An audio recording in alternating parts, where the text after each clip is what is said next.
Fala, galera do JJ Podcast, mais um episódio semanal com mais um convidado. Todos os convidados que eu trago aqui são convidados realmente que, putz, eu gosto, eu admiro e que eu acredito que pode ter aí, assim, uma contribuição danada para nossa vida, para tua vida, em algum momento da tua vida. Então, de repente, uma frase, uma palavra, um insight é capaz de transformar muito a sua vida. E hoje eu estou aqui com Felipe Ciani. Fala, meu irmão, muito legal. É a primeira vez que eu trago um cara, uma pessoa ultra mega especialista em comunicação. Que legal. Primeira vez. Que então, legal. tipo assim... Além de você, né? Não, você vai ter que me ensinar como é que faz o troço, entendeu? Que vou ensinar o quê pra você, cara? Cara, você Deus. tá... Eu vou é uma mentoria isso aqui, né? Até parece. E, putz, Felipão, cara, eu sei da tua história, assim... O que eu sei da tua história é o que eu vi na TV, né, cara? Eu vejo, porra, CNN, você com a Mari, você... na Globo, sim, rodando o Jornal Nacional, sim, aquele negócio todo. A gente fez uma coisa muito legal há uns 3 ou 4 meses atrás, lembra? Foi no ano passado, né? Foi no ano passado. E lá eu descobri que você é de Santos, cara. É? Você não sabia? Eu não sabia. É engraçado que, cara, muita gente fala isso, muita gente me relaciona com o Santos, assim, porque eu falo, a gente que é santista é muito bairrista, sim, né, cara? Sim. Galera, pra quem não sabe, eu sou de Santos. É, então. Você é de Santos, né? Ou tem alguma coisa... Você vai falar de novo que você é de Santos? Vou. Velho, tem alguma coisa naquela água lá, daquela praia, doido, porque né, tem uns cara? carabão que saem de lá, cara. E a gente brinca que, cara, onde você vai no mundo você encontra santista, cara, é muito louco. E você fala, você é brasileiro? Não, eu sou santista. Sim. É uma outra coisa, assim, né? A gente é muito apegado. É o Chorão que sempre falava nas músicas, todo mundo sabia que ele era de Santos, tava muito doido, né? Cara, você de Santos conquistou aí o Brasilzão e, porra, tá arrebentando. Eu te trouxe aqui, lógico, pra gente bater papo, entender um pouco da tua vida, contar um pouco da tua história. Mas tem uma coisa, cara, que eu quero muito, assim, descobrir de você, que é uma coisa que eu acredito. Uhum. No fundo da minha alma, assim. Eu tenho um exemplo que eu faço assim, ó. Deus apareceu na minha casa. Tô dormindo. Daqui a pouco, Deus, João, acorda. Opa, Deus, chegou? Fala aí. O que foi? Beleza? Beleza? Beleza. Quer que eu acenda a luz, Deus? Ele falou, não, já acendi. Eu tenho aqui. Luz própria. Eu tenho a luz própria aqui. Ó, eu tô passando numa casa da turma aí, então eu tenho que dar um recado rápido aí pra você. Aí eu falei, tá bom. Eu faço esse exercício muito bom. A partir de hoje, você só pode ensinar uma única coisa pros teus 2 filhos. Até o resto da vida. Pô, Deus, tem um monte de coisa pra ensinar, cara? Não, a ordem é uma coisa só. Tá bom, eu vou ensinar meus filhos a acreditarem mais neles do que em qualquer outra pessoa, porque a confiança é muito importante. Deus, beleza, então essa ordem. Aí Deus tá indo embora, eu falo, Deus, posso ensinar só mais uma? Ele, tá bom. Eu vou ensinar ele a se comunicar. Porque eu acredito que a comunicação, cara, é uma arma bombástica. Você é um cara que comunica bem, vive disso. Eu quero saber o seguinte, assim, já pra gente começar, velho. O que é pra você comunicação? Putz, de repente esse cara deixou de ser meu cliente, eu preciso arrumar um outro jeito e tal. Eu não tenho esse limite.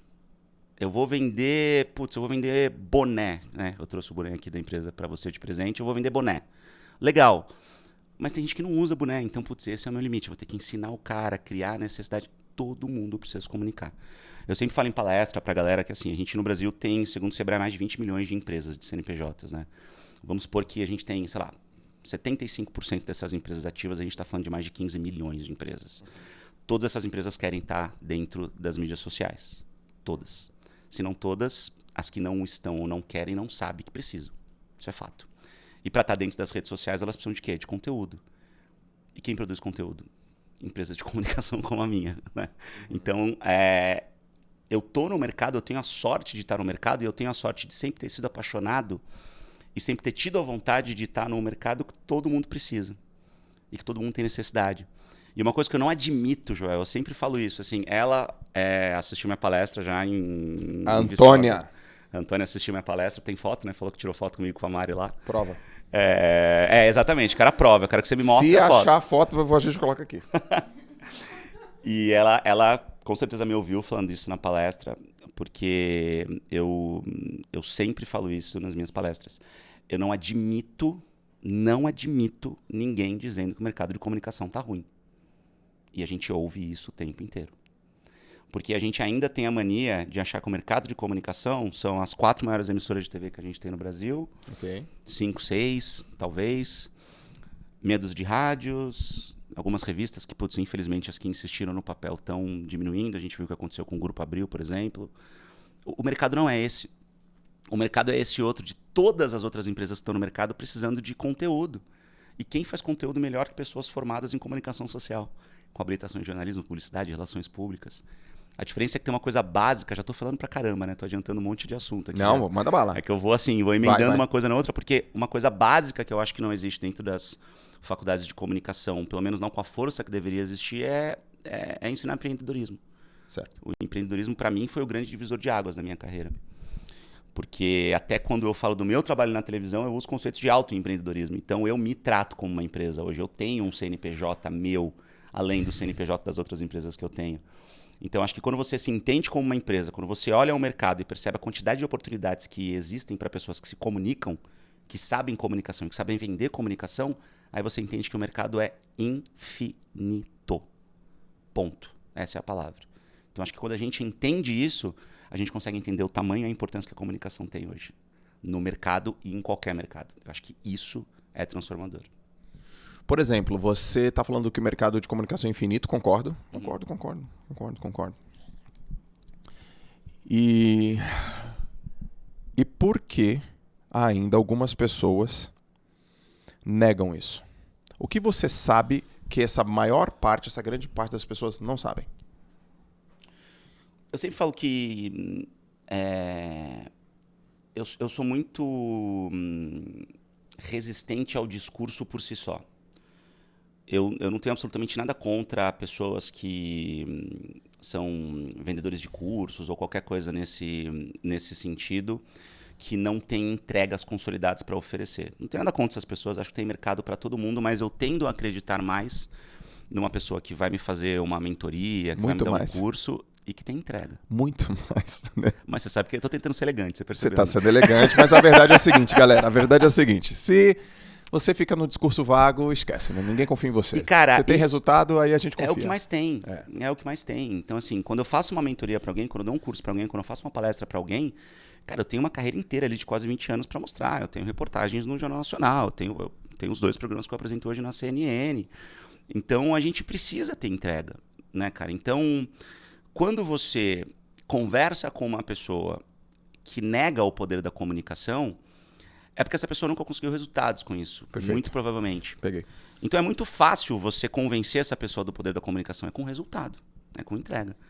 Você fala assim, tudo bem você não entender o poder da comunicação e a necessidade que você tem de comunicação sem nem saber. Ok. Mas as entregas que eu tenho e os resultados que eu tenho com efetividade na comunicação são esses aqui. Isso. Eu já fiz a minha carreira. Isso. Hoje eu estou nessa posição por causa disso e disso. E estratégia de comunicação, que é tão ou mais importante do que a comunicação em si. Né? Estratégia em tudo, na verdade, que a gente faz. Cara, você topa a gente fazer umas análises assim? Pô, tô diferente de umas pessoas na comunicação delas. Ah, sim. Tá, Sim. a comunicação delas. Tá bom. Uma vez, cara, eu não lembro quanto tempo tem, não lembro. Deve ter coisa aí de talvez uns 12, 15 anos atrás. Eu lembro o Serra falando assim, ó. Eu não lembro onde foi na TV, não sei onde foi. Ele falou assim. Você falou do Serra, eu tenho uma história maravilhosa com ele. O Serra falou assim, ele estava concorrendo a algum cargo, não sei se era presidência, não lembro exatamente, e ele falou uma coisa do Lula. Ele falou assim, ó, o Lula, e era adversário, ele falou assim, o Lula, ele é a pessoa mais habilidosa que eu conheço, ele é capaz de entrar na NASA sem saber absolutamente nada, e 5 minutos depois ele fala de uma maneira como se parecesse que ele está lá há 20 anos. Obviamente, o cara tem uma comunicação persuasiva. Você pega, por exemplo, o Hitler tinha uma comunicação que persuadia. Eu não tô aqui falando se é certo, se é errado, pelo amor de Deus. Eu quero falar sobre comunicação. Sei lá, políticos, líderes, militares, cantores, repórteres. Independente se é pro bem, se é pro mal, eu não quero fazer esse juízo de valor. Eu quero saber o seguinte, quais são as características das pessoas que se comunicam bem, cara?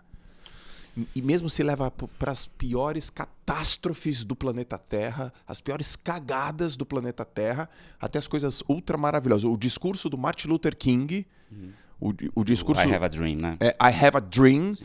E aí naquela época não tinha Não tinha internet, e aí as pessoas iam falando, né? A história é que ele falava pra um grupo, né? I have a dream. Os caras falavam pra galera que tava atrás, depois falavam pra galera que tava atrás, até todo mundo saber I have a dream, assim. Que é um recurso que é usado até hoje em manifestações, né? Por exemplo. Vai né? falando. Você vai falando em camadas até chegar no fim, né? O que você observa, assim, e se você pudesse dar um exemplo de 1, 2 ou 3 pessoas específicas que têm essa característica?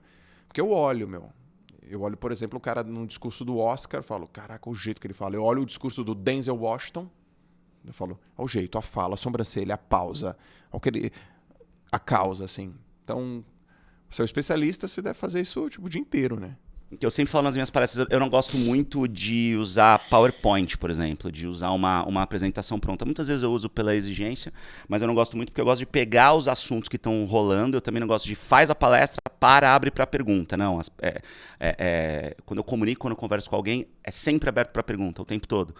Porque eu gosto de pegar as perguntas e mudar o rumo do que eu estou falando. Então você falou de Serra, eu lembro de uma história do Serra, eu acho que é muito bacana esse exemplo. Eu era repórter especial do SBT Brasil, em Brasília. Logo que eu saí da Globo, durante um tempo, eu saí da Globo 3 vezes já, né? Da Globo São Paulo. Na segunda vez que eu saí foi pra... O que você ia e saía? Tipo, eu fui estagiário, aí saí pra ir pra emissoras afiliadas. Aí voltei... saí para ir para o SBT, aí voltei e saí agora para ir para a CNN. É muito dinâmico o nosso mercado, né? Isso acontece bastante. E eu estava em Brasília e a minha função era acompanhar o Serra exatamente nesse momento em que ele falou isso do Lula, nessa campanha. E eu estava acompanhando ele estava em São Paulo, estava indo para Brasília. A hora que ele chegou em Brasília, todo mundo em cima, todos os repórteres em cima. Tinha uma reportagem para entregar à noite e ele estava no Congresso Nacional, ele foi para o Senado, para o Salão Azul do Senado, que tem aquele tapete azul. Todo mundo em cima dele, eu sempre gosto de falar, cara, se tá todo mundo indo pra cá, vamos olhar pro lado, ver o que a gente tem de oportunidade aqui pra ir.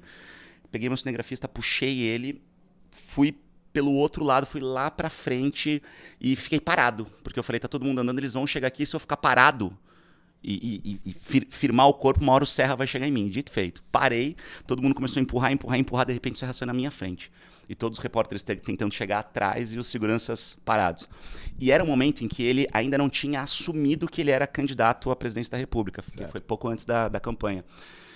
E eu lembro que ele parou na minha frente, ele não estava respondendo, não tinha jeito nenhum. Eu falei assim, Serra, o senhor é ou não candidato à presidência da República?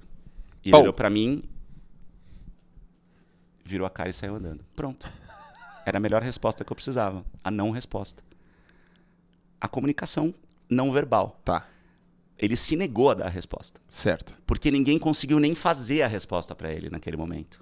Fazer a pergunta para ele naquele momento. Certo. Eu fui a única pessoa que conseguiu fazer a pergunta e ele não respondeu. Então é isso, ele ainda estava em cima do muro, ele ainda tinha dúvidas. Porque se eu não tivesse conseguido nem fazer a resposta, eu não ia conseguir ter nada. Ele se negou a responder. Então, se ele se negou a responder, significa que ele ainda tinha coisas para resolver dentro do partido. Aí você vai juntando uma série de outras informações e você consegue ter aquilo que você precisa por uma não resposta. Sim. Então, o que é mais importante na comunicação? Depende. Às vezes é o silêncio. O silêncio comunica. Pra caraca, velho. Muito. Muito. Né? Você falou em Oscar. Todo mundo viu o que aconteceu no Oscar com o Will Smith e o Chris Rock, né? O Will Smith deu um tapa na cara do Chris Rock porque ele fez uma piada babaca. Eu tenho visto que até tem uma galera falando que foi combinado. Você tá vendo isso? Foi combinado? Imediatamente falaram e tal, também logo depois perceberam que não era, né? Tipo, que pelo amor de Deus, gente. A galera falou, foi combinado, o Oscar tá caindo audiência pra caramba nos últimos 10 imagina, anos, aí o Chris Rock tá vendendo. Cara, tipo assim, meio... Até uma teoria da conspiração. Total, assim, sabe? Teorias da conspiração, total. Você viu o discurso dele? Vi. Chorando, aos prantos. Desestabilizado. Emocionado. E foi um discurso extremamente emocionante.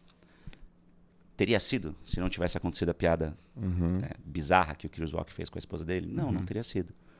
Então, o que é uma comunicação eficiente? Na minha opinião, não existe comunicação sem conexão. Ok. Essa é a palavra-chave para mim. Conexão. Porque eu sempre fiz questão de ser o repórter que não usa o terno e a gravata. E eu sempre briguei por isso. Briguei muito de ter que me desgastar muitas vezes na minha carreira. E ter que começar usando terno e gravata para me enquadrar num padrão, para poder entrar naquela situação e a partir dali, num dia tirar a gravata, tomar bronca, voltar com a gravata, no outro dia tirar, tomar bronca. Até a 10ª vez que eu tirar, a galera fala, deixa esse moleque aí, deixa ele sem gravata, que senão ele vai ser problema pra gente. Aí vencia a gravata. Da outra vez, tirava o terno, o blazer. A mesma coisa, mesmo processo, até conseguir ficar sem o blazer. Aí troca a calça social pela calça jeans. Aí até que tudo isso assim. Pra gerar conexão? Tudo isso pra gerar conexão. Pra te deixar mais à vontade? Não me deixar mais à vontade. Primeiro, pra ser mais fiel ao que eu sou. Beleza. Eu tenho terno e gravata. Eu uso em ocasiões especiais, quando eu acho que eu preciso usar. Mas não é quem eu sou. Eu sou isso aqui. Eu poderia estar aqui usando uma roupa que não é a minha, falando de um jeito que não é o jeito que eu falo, pra você me achar mais inteligente ou qualquer outra coisa. Sim. Mas eu não estaria sendo verdadeiro, cara. Legal. E o que eu mais vejo na comunicação são pessoas tentando vestir máscaras e colocar roupas que elas não usam normalmente, impostar a voz de um jeito que ela não fala normalmente. E eu fiz o caminho completamente oposto no momento em que ninguém fazia. Thiago Leifert ainda não apresentava o Globo Esporte, o Tadeu Schmidt ainda não estava no Fantástico. Sim. Então eu tinha pouquíssimas referências e fiz muita merda, errei muito nesse processo. Porque quando a gente tenta sair da caixa, a gente vai errar. E eu sou um cara que sempre adorei errar. Eu sempre falo para os nossos funcionários da empresa, para a galera que trabalha comigo nos programas na CNN, eu sempre falo, eu odeio trabalhar com pessoas que não gostam de errar. Odeio. Você precisa querer errar, porque significa que você está sempre no limite da criatividade e da inovação. O que eu odeio de fato é trabalhar com pessoas que cometem os mesmos erros consecutivamente. Uma boa colocação. Isso eu não admito. Tá, legal. Né? Você quer novos erros? Eu quero novos erros sempre. Então, se você cometer um erro que você nunca cometeu antes, tentando fazer uma coisa diferente, eu vou te aplaudir. Só que não cometa esse erro amanhã. Legal. Porque aí você aprendeu. Perfeito. Aí você chegou no limite e fala, opa, aqui eu sei o que eu consigo fazer. Então foi errando, foi cometendo todos esses erros que me deu o estalo de, cara, eu preciso me conectar com quem está assistindo. Eu trabalhava na TV Globo, a maior emissora do Brasil, cara. Uma das maiores empresas de comunicação do mundo. E se eu entendo que a conexão é a melhor maneira de eu comunicar de eu me comunicar com essas pessoas, como é que eu vou colocar um terno e gravata que é uma roupa que essa pessoa não usa? Essa pessoa não está me assistindo de terno e gravata, essa pessoa está me assistindo muitas vezes em casa, fazendo almoço, com a família. Porque isso era antes de existir o smartphone, eu estou falando de 2006, 2007. Sim. Né? Então as pessoas ainda paravam e assistiam só televisão, né? Não tinham tantas distrações como elas têm hoje. Caraca. Então eu fui nesse caminho e, cara, eu comecei a ter um retorno muito grande das pessoas falando, cara, você é o único repórter que conversa comigo. E que não tem um tom professoral de uma voz impostada, de uma coisa superior. E ali me deu o estalo de, cara, é isso. Eu vou pautar minha carreira inteira pra isso. Putz, estalo, hein, meu? Foi bem legal, cara. Aconteceu comigo o oposto. Eu passei pelo processo de me colocar num molde para me trazer mais segurança. Eu lembro exatamente, né? Eu estava num curso, me desenvolvendo, gosto. E eu estava lá no meu momento onde eu queria empreender, queria me tornar... Eu era o Joel Moraes. Eu sou o Joel Moraes, mas não era o Joel J, que hoje é o meu nome, onde eu sou conhecido. E eu estava num curso de 3 dias de empreendedorismo, de marketing. E eu lembro, cara, Ciano, eu lembro exatamente. Eu tava com Nike preto, uma calça jeans e uma camiseta da Nike, que eu tenho até hoje, que tem uma bola de basquete, assim, ó. E eu tava lá. E aí tem aqueles exercícios, né? Aquele negócio, se apresentem e tal. O que você faz? Meu nome é João Moraes, eu sou mentor. Aí o cara, mentor de quê? De esportista? Eu falei, não, cara, mentor de empresários. Dele, não parece. Eu falei, por quê? Pelo jeito que você se veste. Cara, aquilo foi pra mim... Devastador. Devastador, velho. Sim. Foi um dentista. E ele falou na boa. Ele falou, cara, parecia que era pra esportista. E eu não queria ser visto como um mentor de esportista. Eu queria ser visto como mentor de empreendedores. Na área do esporte, na área da educação física, que foi onde eu comecei, na área da saúde. Fisioterapeuta, educador físico, alguns psicólogos, né? E naquele dia, deu uma mudança na minha cabeça. E aí, sei lá, no outro dia eu fui numa loja, comprei 2 calças, 2 camisas, 2 blazers, sim, gelzinho no cabelo, sapatinho, e aí fiquei uns 3 anos, brother, assim. Eu ia pros eventos, blazer, e tá bom, tudo bem. Eu me sentia mais confiante.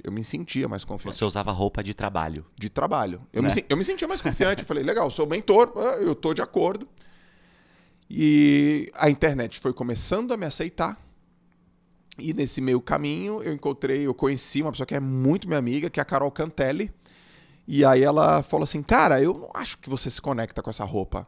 Eu falei, pô, como assim, Carol? Dela, cara, é muito... Você fala de alta performance, não tá se conectando muito. E aí eu fui relutante, cara. Eu reluto muitas vezes.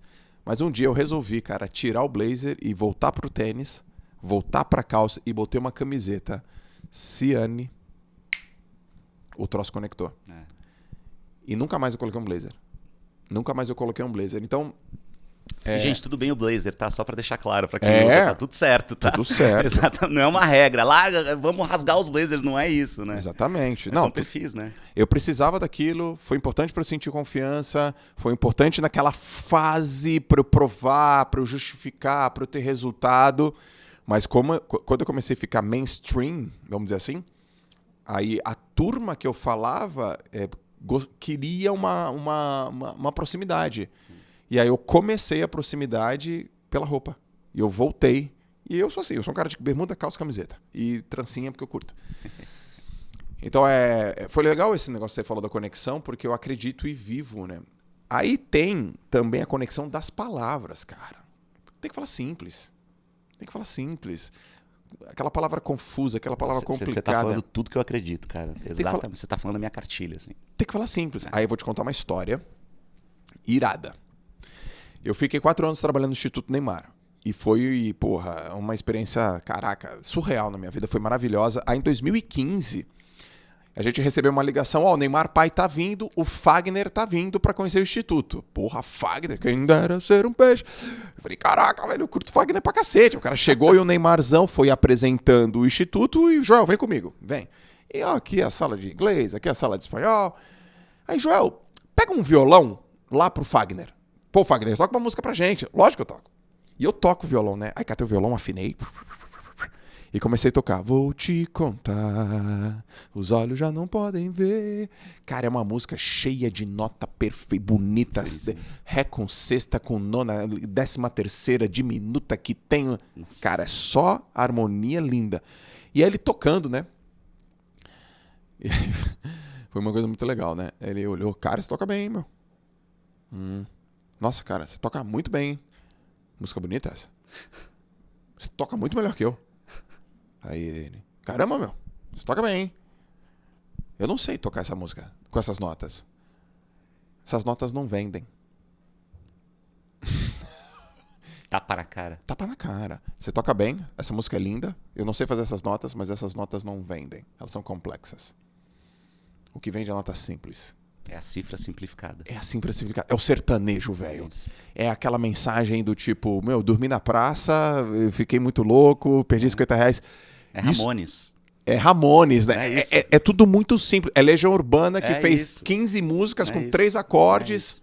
Então, na comunicação, fala simples, se vestir de maneira conectada, fazer as coisas... O requinte tá na simplicidade. Tá na simplicidade, cara. Assim, são coisas difíceis de, muitas vezes, fazer as pessoas entenderem, principalmente quem tá no mercado e pensa diferente, o que é extremamente saudável. Eu sempre...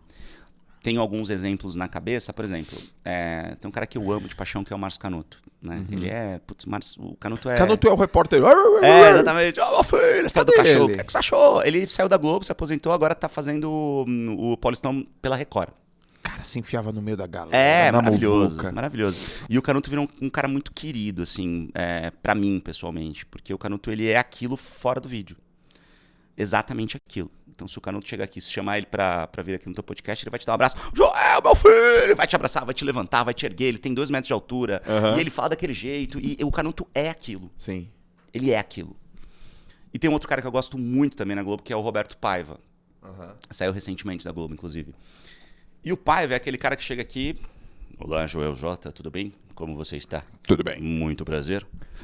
Poxa, que prazer, que sofá bonito, gostoso. Só que ele é assim. Ele é desse jeito, fora do vídeo. Então nada mais justo do que ligando a câmera ele se comunicar desse jeito, porque isso é a essência dele. Agora o que a gente mais vê é o cara que tá aqui, e aí, Joel, beleza? Pô, trocou ideia, não sei o que, tal, bacana, pô, chuteira da Nike, Mercurial, tinha uma dessa, não sei o que, bacana. Ligou a câmera. Olá, Joel, tudo bem? Bom, neste momento vamos conversar sobre um assunto muito importante, que é a comunicação. Tem muito cena disso? O tempo inteiro, cara. É o que você mais vê. Porque, porra, você entrevista É o que você mais vê, cara. geral. É o que você mais vê. E não só, eu não tô falando só de quem é repórter, apresentador e tal. Eu tô falando de pessoas no geral, de influenciadores que estão trocando ideia, tal, de repente liga a câmera. Olá, tudo bem? Não sei o quê. Replicando um modelo que sempre foi usado pela televisão desde a década de 70 nos Estados Unidos e que foi o modelo que a gente importou aqui para o Brasil de jornalismo e que é o modelo que ficou, entendeu? Isso não gera conexão, ou a conexão que isso gera é uma conexão muito baixa a um grupo muito distinto, muito nichado, que não é mais o grupo predominante de telespectadores. Então, cara, a pessoa ela não assiste mais só a televisão, a pessoa não espera o horário do jornal mais. A CNN hoje ela tem mais audiência no digital do que na televisão, cara. Isso é alucinante, assim. Eu fiz uma palestra num evento de novas mídias, representando a CNN há pouco tempo, e os números que eu tive acesso foram impressionantes, assim. Então, a CNN chega a 10 milhões de pessoas todos os dias na televisão e 12 milhões pela internet.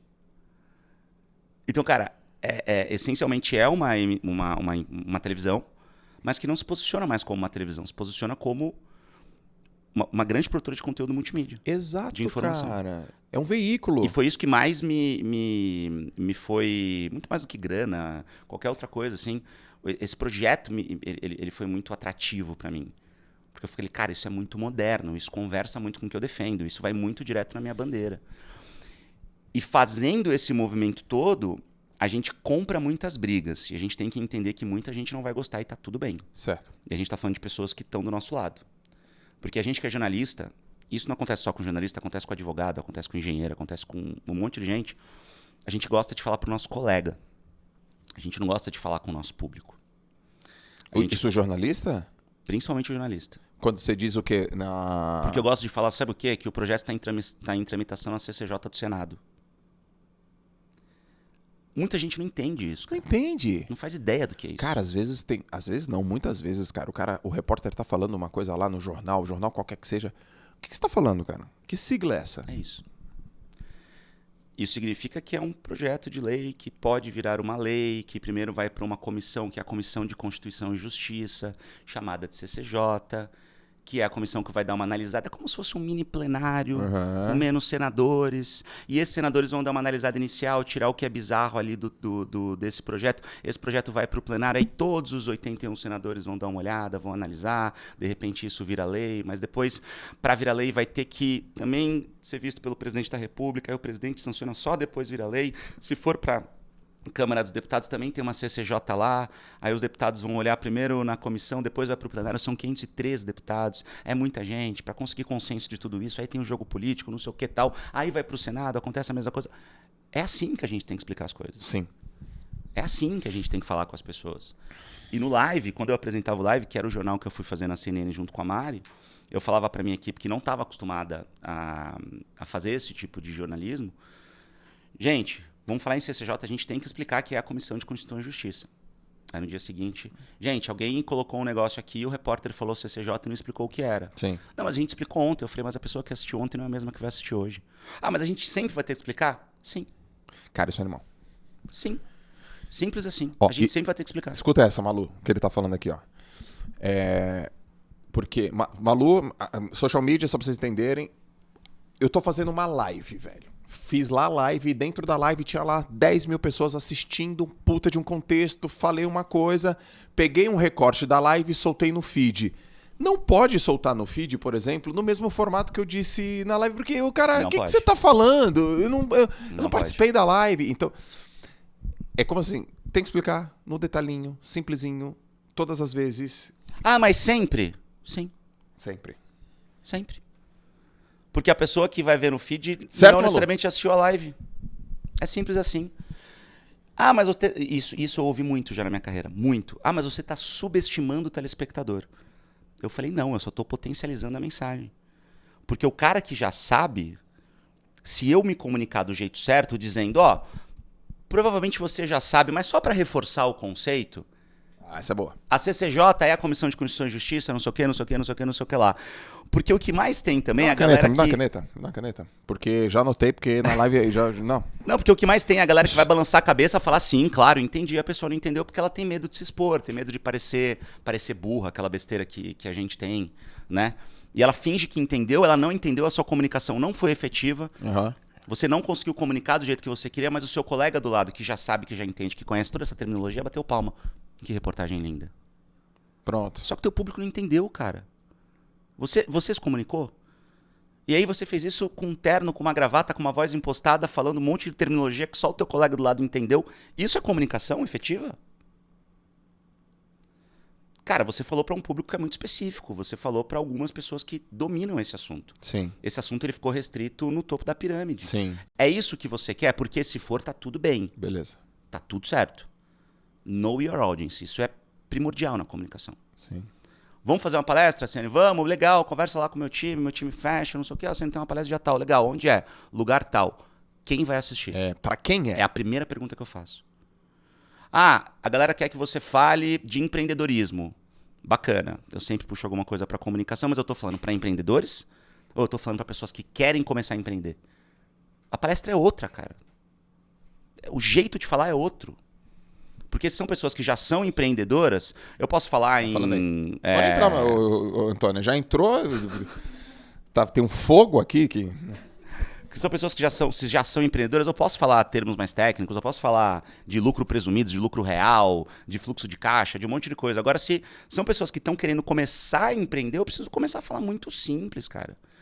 Muito simples, de um jeito muito mais didático.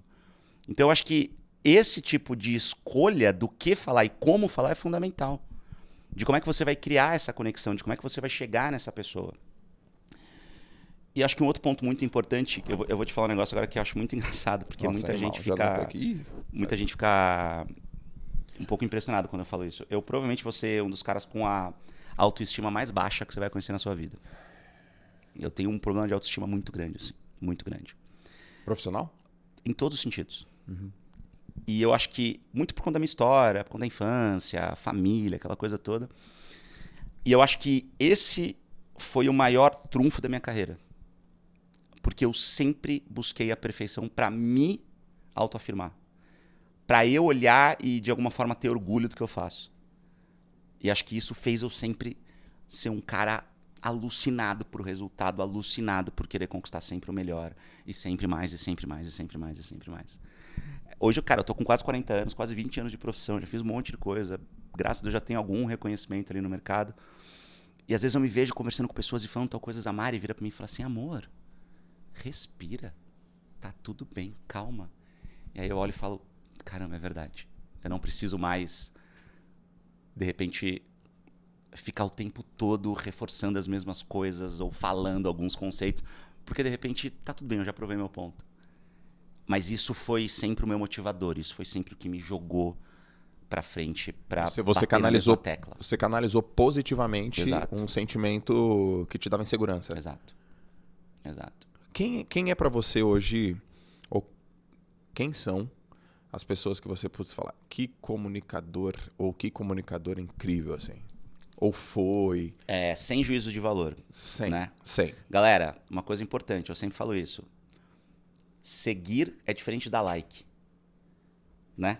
Então, assim, eu preciso legal. seguir políticos, pessoas da direita, da esquerda. Teu business, pô. Entendeu? Eu preciso seguir empreendedores, pessoas, às vezes, que podem ter sido envolvidas em polêmicas. Pô, mas dá uns like nas minhas coisas também, Ciane. Não, as tuas coisas eu compartilho, você sabe disso. Mas é muito diferente você dar like. Seguir não é endossar. Dar like é endossar. Seguir não é, né? Boa. Então, sem nenhum juízo de valor, falando do comunicador. Lula, você falou nele. Cara, você já assistiu discursos dele, assim, ao vivo? Não. Eu já assisti muitos pra fazer reportagem, né? Tipo, Sim, acompanhar não eventos assiste e ao tal. vivo, assim. O Lula é muito isso, assim. Ele é um cara que, de novo, gente, independentemente da questão política e tal. Ah, foi preso, não sei o que. Você gosta do Lula? Não tô falando isso, tô falando como comunicador. Ele é um cara que, quando você ouve ele, você fala, puta que pariu. Não pensei nisso. Não olhei sob esse ponto de vista. Ou ele falou de um jeito com uma energia, numa pegada que você fala, caramba, faz sentido. E depois você pode até pensar, não fazia sentido. Mas o jeito que ele falou, o jeito que como ele se posicionou e a conexão que ele fez no freestyle ali, você fala, caramba, isso te envolve de algum jeito. Sim. Eu acho que ele é um baita de um comunicador. Eu acho que você é também, mas eu não vou parecer puxa-saco aqui, enfim. Eu acho que... Aí agora eu vou parecer puxa-saco. A Mari é uma baita comunicadora. Ela é top, pô. Baita comunicadora. Pra quem não sabe, eu sou noivo da Mari Palma, que é apresentadora da CNN também e tal. E eu e a Mari, a gente só virou um casal porque a gente acredita muito nisso. É muito engraçado, assim, cara. Eu e a Mari, profissionalmente, ao mesmo tempo que a gente fala para públicos diferentes e a gente tem alguns conceitos um pouco diferentes, eu sou muito mais ligado ao empreendedorismo, por exemplo, e a Mari é muito mais ligada a essa questão da comunicação autêntica. A coisa da conexão é central nos nossos discursos. Então a Mari é a pessoa que vai conversar com você, você vai ver muita verdade sempre no que ela fala, e isso faz com que a gente entenda que para você ter essa conexão da maneira mais efetiva possível, você precisa se mostrar falível. Então eu vou vir aqui para você. Você precisa mostrar que você é uma pessoa que erra, que você é uma pessoa que tem seus medos, tem suas frustrações, tem suas angústias.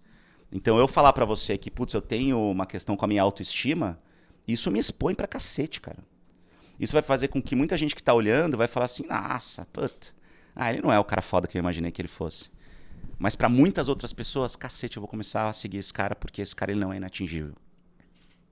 Você entende a diferença? Entendi. Quando a gente se coloca como alguém perfeito e é o que o Instagram é, a gente só fala do que a gente triunfou no Instagram. A gente não fala do que a gente fez de ruim. Um dos meus grandes objetivos profissionais é em breve fazer um evento só para pessoas fodidas falarem os erros que elas cometeram. E falar as empresas que elas quebraram. Caralho, que animal, velho. Eu sou louco pra fazer, eu vou fazer isso muito em breve. Eu não quero falar porque o que você é, o quanto você é foda, eu já sei. Eu quero falar os tombos que você tomou. Porque é aí que eu vou aprender, porque eu não vou cometer esses erros. Isso aí vai... tá louco, isso é bizarro, tá? Aliás, puta, eu não devia ter falado, né? Porque pode ser que eu perca essa ideia, alguém vai roubar essa ideia e fazer antes, né? Velho, mas sem sacanagem. Faz isso, eu vou fazer, tá no radar, tá? Já tá no papel já. Cara, ia ser um tesão, cara. Você participa, você palestra? Não, por favor, cara. Isso. Porque eu gosto, cara. Eu falo muito sobre saúde mental também no meu perfil. Porque eu acho que é o grande problema da humanidade hoje. Você é ligado nisso, né? Eu sou muito ligado nisso, assim. Eu sofro de ansiedade. Eu já tive crises de depressão muito severas por conta de quantidade de informação, problemas pessoais, problemas familiares, não dar conta de tudo que está acontecendo. Então tem um acompanhamento com uma profissional incrível, uma psiquiatra de alta performance. É muito, muito legal assim, o trabalho que a gente faz. É muito voltado para isso, para pessoas extremamente inquietas, empreendedoras e que fazem 500 milhões de coisas ao mesmo tempo. Mas ao mesmo tempo é para segurar a onda e falar, de repente vamos por aqui, vamos pensar assim, vamos fazer desse jeito. Uma coisa muito, muito estratégica. E as pessoas não cuidam da cabeça, Joel. Cara, um repórter que dá notícia ruim todos os dias fica doente? Demais, cara. Demais. Eu tô lembrando de um momento que, cara, a gente foi aí assolado, devastado pelo Covid em 2020. E aí eu assistia os programas, queria, tá por dentro. E eu via o jornal... Qual é o Jornal da Tarde da Globo, gente? É Jornal... Jornal Hoje. Jornal Hoje. É Maju? Da Maju, isso. E, cara, eu vi, acho que a Maju, durante um ano, todo dia falando do Covid. Eu falei, cara, Maju tem que cuidar da cabeça dela, senão ela vai ficar doente, meu. É isso. Imagina, oi, boa tarde, mas não sei quantas mortes... Caraca, boa tarde, eu não sei o que, mas as mortes aumentaram. Boa tarde, as mortes aumentaram. Cara, todo dia, imaginando, cara. Agora vamos falar de economia. Crise. Tantos empregos perdidos. Inflação a mais de 10%. Existe algum dado disso, por exemplo, o quanto que dá uma notícia ruim tem provocado, sei lá, alguma questão, sei lá, psicológica? Não, isso é total. Em jornalista. Cara, existem dados de jornalistas que, assim, hoje eu não sei como é que esses números estão, mas há alguns anos a gente sabia que das profissões que estavam mais suscetíveis à pressão e a essas questões de cobrança, jornalista, ele só não estava na frente de controlador de voo. Olha que coisa louca. controlador de voo, o cara que decide se o avião vai pousar ou decolar. Olha a responsabilidade de um cara desse. Logo depois vem a jornalista. Então, a gente é um bicho que está exposto muito à pressão o tempo todo. E um pouco desse movimento de carreira que eu fiz foi por isso também, João. É mesmo? Foi por isso também. Foi porque eu estava me sentindo muito, muito imerso em questões muito complexas. E eu tinha muito medo de não dar conta em algum momento. E eu não dei conta em vários momentos. Emocionalmente. Emocionalmente. Porque aqui abriu a boca, você manda bem. Você fala. Você e na fala. frente da câmera você tem que estar bem. Tá, mas depois aqui... Depois, cara, você se afunda. Então, por exemplo... Porra, legal isso mesmo. Foram muitas crises que a gente passou nos últimos anos no Brasil, cara, do ponto de vista econômico. E no Jornal Nacional eu era muito ligado à economia, porque eu tinha muito essa coisa de traduzir aspectos econômicos, traduzir informações, deixar de um jeito que as pessoas entendessem. Cansei de receber informação de seguidores dizendo assim, caramba, pela primeira vez eu descobri que IPCA é inflação. Porque você não falou só IPCA, você disse que o IPCA era inflação, que são sinônimos. E essa era a mensagem que eu mais gostava de receber, porque eu falava, caramba, essa pessoa entendeu. Mas era sempre para falar que a inflação estava alta, era sempre para falar que, cara, o que aconteceu na Petrobras destruiu a cadeia de petróleo e gás. Era sempre para falar que a taxa de juros do cartão de crédito estava mais alta do que nunca, que pelo CAGED do governo a gente tinha perdido muito mais empregos do que ganhado. Então, assim, chega uma hora que você fala, cara, meu Deus, e aí, o que é de bom? O que está acontecendo de legal no mundo? Caramba, eu preciso ter sopros de felicidade. E a nossa profissão exige que a gente trabalhe muito. Então, tipo, eu não tinha horário fixo de trabalho. E você sempre fica naquela angústia. E você sempre fica naquela coisa de, caramba, quando que eu vou conseguir cuidar de mim? Uhum. E esse movimento de ir para o selo soft da CNN, de mergulhar de cabeça no empreendedorismo, pensar em outras coisas, abrir um pouco mais o meu leque, foi muito por conta da minha cabeça também. Foi um movimento para tentar cuidar mais da minha cabeça. E que é um movimento que as pessoas não fazem. Quantas pessoas você conhece, Joel, que são super... eu vou usar o termo bem-sucedidas, mas eu não concordo que elas sejam, mas bem-sucedidas do ponto de vista profissional e financeiro, que estão em grandes empresas, que ocupam cargos altíssimos, que todo mundo paga um baita pau, mas essa pessoa é extremamente infeliz. Pô, já bateu umas duas aqui na minha cabeça. Pelo menos, né? De bate-pronto. Assim, papum, já veio dois. De bate-pronto. Essa pessoa sabe que ela é infeliz, essa pessoa sabe que a vida dela não é legal, que não é saudável, essa pessoa não faz absolutamente nada para mudar isso, cara. Absolutamente nada. Qual a graça da vida, assim? Você entende? Então, cara, nesse ponto eu sou muito grato a Mari, porque a Mari foi a pessoa que virou pra mim e falou, cara, calma. Você não precisa conquistar o mundo. Você não precisa chegar onde você quer em 2 anos. Calma. E se você não chegar, olha pra trás, velho. Olha de onde você saiu, cara. Sim. Você saiu de uma família super pobre, de um contexto completamente diferente. Olha o que a gente já conquistou. Aí às vezes eu paro e falo... Caraca, é verdade. A gente precisa comemorar o que a gente já tem, cara. A gente já fica querendo buscar, construir, fazer. Acelerar, abrir empresa e fazer não sei o que e tal. E às vezes a gente não para, respira. Eu acho muito legal que você fala muito da Lala, você fala muito da questão dos teus filhos e tal. É isso, cara. Olha pra dentro. Calma. Tem uma frase que aparece muito e que dispara essa ansiedade nas pessoas, que é assim, ó. O melhor está por vir. Nossa. Caracas. Pô, cara, aí você consegue uma coisa, foi top nunca aquela tá coisa. Bom. Nunca tá bom. Nunca tá Ou bom. assim, continua, menino, você está no caminho. Porra, cara, qual vai ser o dia que eu vou atravessar a faixa e falar, cheguei? Sabe outra coisa que eu odeio, assim, e que agora eu vou contrariar um monte de gente que eu gosto, que é amiga, que é próxima? Trabalhe enquanto eles dormem. Cara, durma enquanto eles trabalham. Porque você precisa estar descansado. É muito bom. Você precisa estar descansado na hora que você for trabalhar. Muito bom. Qual que é o rendimento de uma pessoa que trabalha 18 horas por dia, cara? Não tem. A performance está no descanso, cara. Entendeu? Tem que descansar. Você pela tua carreira como esportista, você sabe disso melhor do que ninguém. Tem que dormir, pô. Como é que era o teu desempenho numa competição no momento em que você tinha treinado até a exaustão no dia anterior? Não dá tempo de recuperar. Você chega dolorido, machucado. O músculo tem que recuperar, né? Chega uma hora na academia que o instrutor fala, não, cara, amanhã você não vem porque o teu músculo precisa ter recuperação e tal. Tem que dormir, tem que comer, tem que relaxar, meu. Então, porra, trabalha enquanto eles dormem? Isso é saudável, cara? Pelo amor de Deus, gente, calma, vamos ser responsáveis na comunicação. Vamos ser responsáveis com o que a gente está comunicando para as pessoas. Muito bom. Comunicação é responsabilidade, cara. Ó. Como é que eu vou falar esse tipo de coisa para as pessoas, entendeu? Então, acho que essas duas palavrinhas são fundamentais, conexão e responsabilidade. comunicação é responsabilidade. Tipo, tem uma coisa que eu não concordo, né? Que alguns comunicadores falam. Eu sou responsável pelo aquilo que eu digo e não por aquilo que você Discordo entende. totalmente. Total. Discordo Eu sou totalmente. responsável pelo que eu digo porque você entende. Exato. Entendeu errado, a comunicação minha tá errada. Exato. Então é uma coisa, complexa, meu. Porque uma coisa que eu gosto de dizer também é a seguinte: se você acha que um assunto é muito complexo e não é para você, é por 2 assuntos. Ou porque você não estudou o suficiente esse assunto, ou porque nunca ninguém te explicou esse assunto direito. É isso. Então, a partir do momento que alguém te explica... Eu vou dar um exemplo muito claro. Tá muito legal isso, cara. No business, eu gosto muito de falar sobre assuntos extremamente complexos do ponto de vista de economia e negócios. Se você não entendeu, ou porque alguém não te explicou de maneira simples. Exato. Ou porque você não estudou suficientemente. É isso. Então, assim, a gente fez um programa sobre NFT há pouco tempo. Caraca, vou anotar essa. Vai falando aí. Porque assim, a cabeça é boa pra ter ideia, mas pra lembrar Exato, papel. Eu sou igual. Papel é bom pra lembrar. Eu sou igual. E a gente fez um programa sobre NFT, porque, cara, NFT eu acho que é um negócio que vai... Eu sou muito ligado em tecnologia também, né? Gosto demais. E NFT eu acho que é um negócio que pode dar muito ruim, de diversos pontos de vista, porque eu acho que tem muita gente usando a tecnologia do jeito errado, mas pode resolver inúmeras dores que empreendedores têm. Inúmeras dores.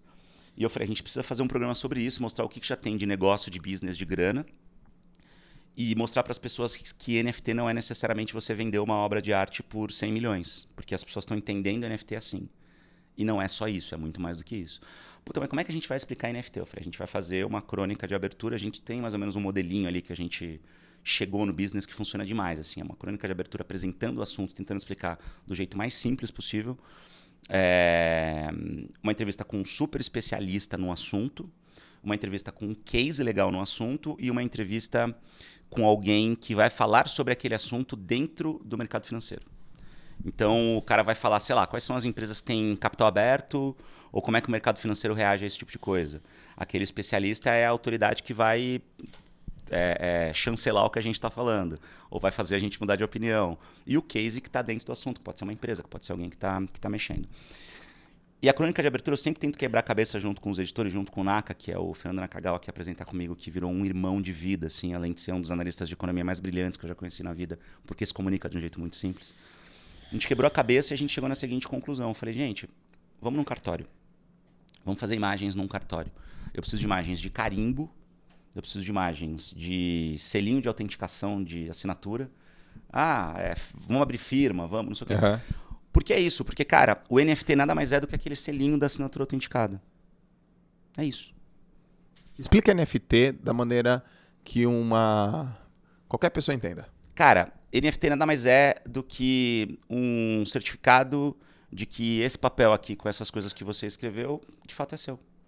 Ponto.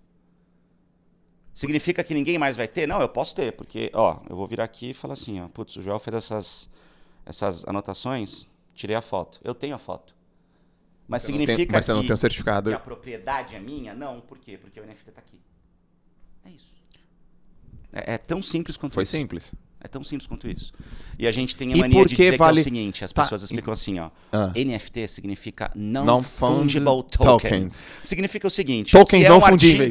É um token não fungível. Que porra é isso? Quando a gente fala Essa de um palavra token existe? não fungível, significa que é algo não fungível. Porque, por exemplo, essa garrafa ela é fungível. Cara, fungível, quantas vezes você já ouviu essa palavra, irmão? Você pode até falar disso, mas a primeira explicação tem que ser a mais simples possível. Porque você já pegou a pessoa já entender. Então é isso? Então o que a gente falou? Imagina que o cartório, quando você olha, é o blockchain. Ok. Porque o blockchain é a tecnologia que vai fazer alguma coisa chegar na outra ponta, sendo validada por uma porrada de gente. Então esses validadores que estão ali trabalhando no blockchain, para olhar essa operação aqui financeira e falar, essa operação financeira é real. Saiu do Joel e vai chegar no Ciane. Eu valido. Esse cara, ele é o cartorário. Ele é o cara do cartório que está dizendo que realmente a assinatura é do cara que está aqui. Certo. Só que isso não é o NFT, isso é o blockchain. É o então o blockchain é o cartório. Ok. O NFT é o selinho. Animal, velho. É o selinho quando eu assino, sabe? Eu preciso... eu tô te dizendo que é seu. Registrar a assinatura, como é que a gente fala? Autenticar. Autenticar, né? Então é isso. A autenticação não é um selinho holográfico ali? Isso é NFT, cara. Isso é o NFT. Você tem aqui uma obra de arte do Michael Jordan. Isso significa que essa é a tela do artista? Não. Isso significa que é uma representação dessa tela. Tá. Agora, a tela está na casa do artista. Por que uma NFT, então, do selinho... Por que esse selinho vale tanto? Em que sentido? Porque ele vale tanto em vários sentidos. Por que, Em por vários exemplo, por que tem gente que paga tão caro por esse selinho aí? Você gostaria de ter um quadro com uma foto da Mona Lisa na sua parede? Sim. Ela vale a mesma coisa do que o quadro que está no Louvre? Não. Ponto. Porque não é único. Porque não é raro. Cara, então, isso foi... Você explicou de maneira simples. É isso. Né? Então, você ter uma foto, você pode pegar a mesma moldura do quadro da Mona Lisa que está no Louvre. Você pode fazer a foto, usar uma impressão com mais definição possível. Ok. E você coloca isso naquilo na parede. Significa que você tem a Mona Lisa? Não. Então, o que é a Mona Lisa que está no Louvre? É uma peça única e real e que vale muito. É um NFT. É uma NFT. Ponto. Ela não é fungível. Tão simples quanto isso. Cara, você explicou de maneira simples. Acabou. Essa é a minha função como comunicador. Se eu expliquei de um jeito que as pessoas entenderam, é que você já sabe que é NFT, obviamente. Mas assim, Mas, cara, se a gente tá num papo assim, aqui com uma pessoa que não faz ideia do que é, e eu explico e a pessoa entende, pô, eu fico feliz. Eu falo, pô, que legal, eu consegui comunicar. Eu curti você explicando blockchain como se fosse um cartório. Porque é isso, cara. Pra quem não sabe o que é blockchain, eu acho que é o jeito mais fácil de explicar. Porque, cara, blockchain o próprio nome já diz, né? Blockchain. É uma corrente de blocos. Então significa que é como se eu pegasse esse papel, rasgasse ele em 10 pedaços, pegasse esses 10 pedaços e espalhasse para 10 grupos de cartorários. E esses cartorários vão olhar e falar: ah, faz sentido, esse é aquele papel do Joel mesmo. Vai para frente. Vai para frente, vai para frente, vai para frente, vai para frente. E o vai para frente até chegar na pessoa que tem que chegar. Sim. Só que são vários pedacinhos. Então, se no meio do caminho tiver um cartorário sacana ali e que quiser dizer, ah, não, vou ferrar aqui essa operação, é só um pedacinho. E tem vários outros cartorários que vão dar ok. Então, aquele cara não vai conseguir ferrar essa operação. Sim. E aí, lá na frente, todos os pedacinhos se juntam e esse papel, desse jeito, com essas anotações, chegou na pessoa que tem que chegar, aprovado por um monte de gente. Então, tá validado, tá tudo certo, é o papel mesmo. E se tiver um NFT junto dessa história... Pô, de fato é o certificado de propriedade que prova que aquilo é aquilo mesmo. É isso, cara. Agora, se eu for falar do blockchain, que são validadores espalhados pelo mundo inteiro, com uma tecnologia XPTO que vem daqui, cara, você vai falar para sua bolha. Você vai falar para o seu colega. A gente volta àquela discussão do começo da conversa. O teu colega vai bater palma. O cara do TI, o cara da tecnologia. Meu, puta, tu manja muito, hein? Porra. Você usou um monte de termo aí, você falou um monte de coisa que, puta, tem que manjar muito pra saber. Sim. Só que pra falar sim, você também tem que manjar muito. Aí é que tá. Tem que manjar mais. Tem que manjar mais. Porque além de saber, você tem que saber e traduzir. Que é uma puta de uma habilidade. É muito difícil, cara. É muito difícil. Uma das reportagens mais legais e mais reconhecidas, assim, que acho que essa reportagem foi um grande divisor de águas, assim, pra mim.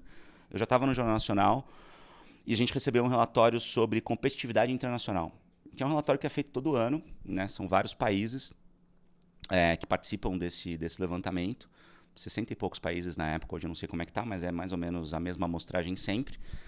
E esse relatório ele pega, é de uma entidade internacional, e ele pega uma série de indicadores e por meio desses indicadores ele diz o quão competitivo no cenário internacional econômico um país é. Pô, que legal. É muito legal isso. E isso serve para investidores estrangeiros. Isso é um baita indicador assim, mundial para fazer negócios, né? E investimentos. Cara, eu peguei aquele relatório junto com a minha editora Cíntia Borsato na época, que foi uma grande parceira também de reportagens assim mais explicadas e tal. E eu falei, caramba, Cíntia, como é que a gente vai fazer isso de um jeito legal? Putz, Ciane, vamos pensar aqui, vamos fazer de repente uma parede de tijolos e cada indicador é um tijolo. Eu falei, putz, não, mas os tijolos são todos iguais, os indicadores são diferentes e tal. Aí eu parei e falei, cara, em vez de pensar em reinventar a roda, vamos fazer a coisa mais simples do mundo? Vamos pensar numa receita de bolo? Vamos. Beleza. Ela era super especialista em economia. Eu falei, cara, quais são os pontos aqui que você acha que são mais importantes? Esse. Chegamos em 7 indicadores. Cara, desemprego, inflação, uma série de coisas. Aí eu falei, legal, então agora a gente precisa de um bolo com 7 ingredientes. Aí olha que coisa louca, assim, uma reportagem de economia pro Jornal Nacional, a gente começou a ligar pra tia, pra mãe, pra avó. atrás de receita de bolo com 7 ingredientes. Aí ela conseguiu, acho que uma tia dela que tinha uma receita de bolo de banana com 7 ingredientes. Legal. Manda a receita, mandou a receita. Quais são os ingredientes? São esses.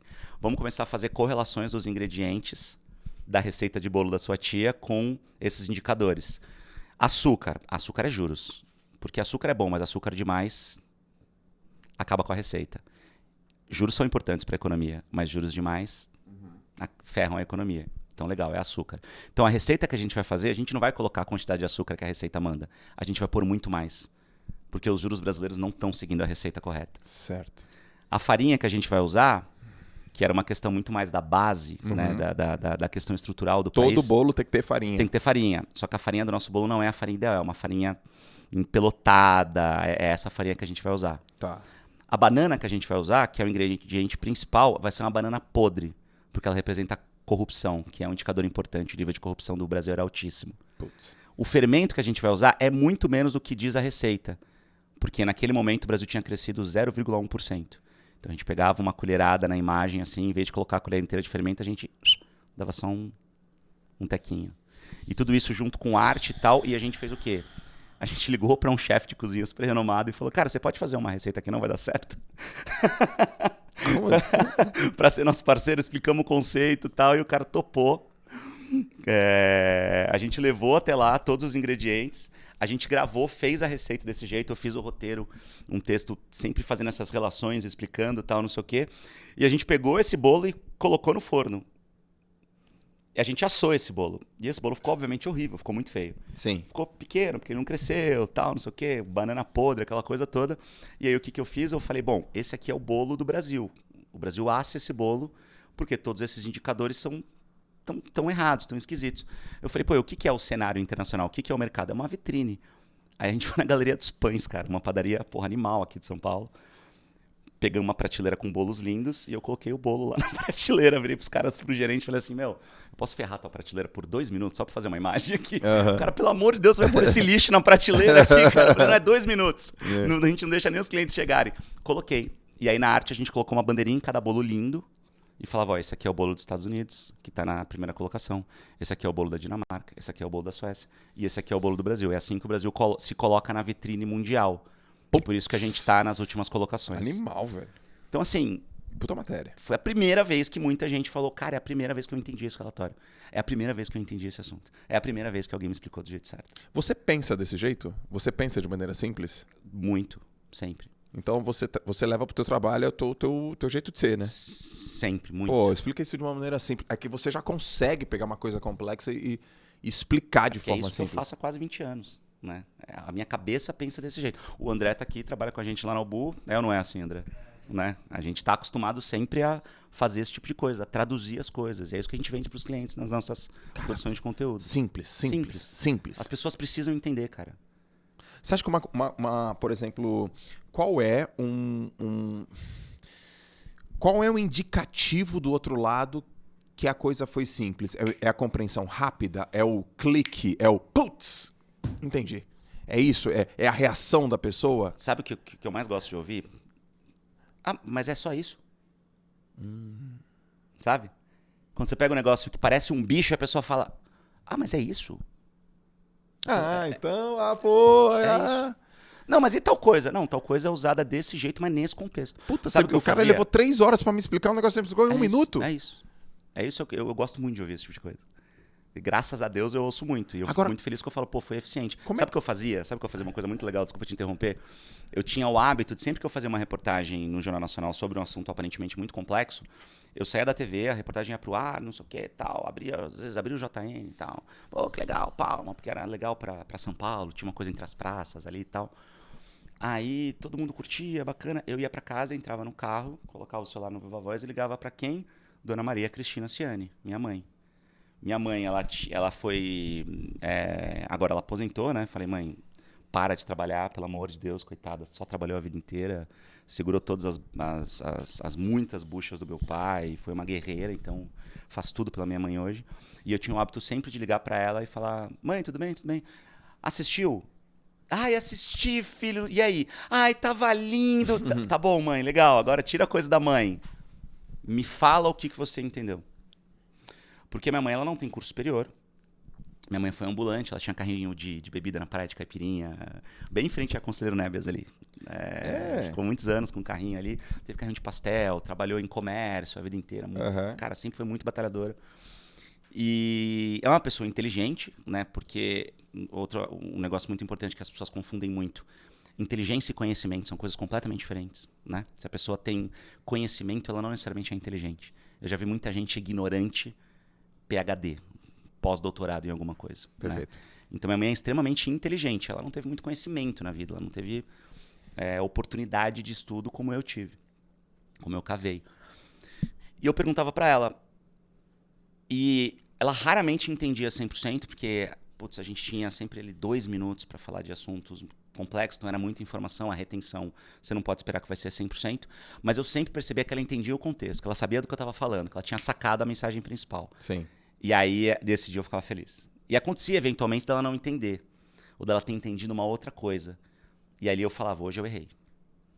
Da próxima vez eu preciso falar ainda mais simples. Eu preciso... O que você não entendeu, mãe? Puta, na hora que você falou disso, eu fiquei um pouco confusa. Eu falei, putz, na próxima vez eu vou explicar isso de outro jeito. Animal. E aí que eu aprendia. E aí que eu... Esse era o meu verdadeiro termômetro. Não o meu colega. Porque falar de NFT contigo é muito fácil, velho. Você tá nesse mundo. A gente tá aqui, no Grupo Primo, que, cara, é basicamente tecnologia. É o business de vocês. Sim. Agora, falar com uma pessoa que não faz ideia do que é isso, que é completamente de outro universo. Que é 99%. Que é 99% da população. Que é Esse NFT? é o nosso desafio, cara. O cara quer estar no mundo da NFT.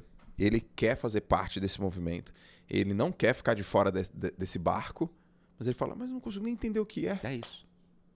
E aí eu vou assistir uma fala. E aí eu não entendi, piorou. Piorou. E acontece muito, né?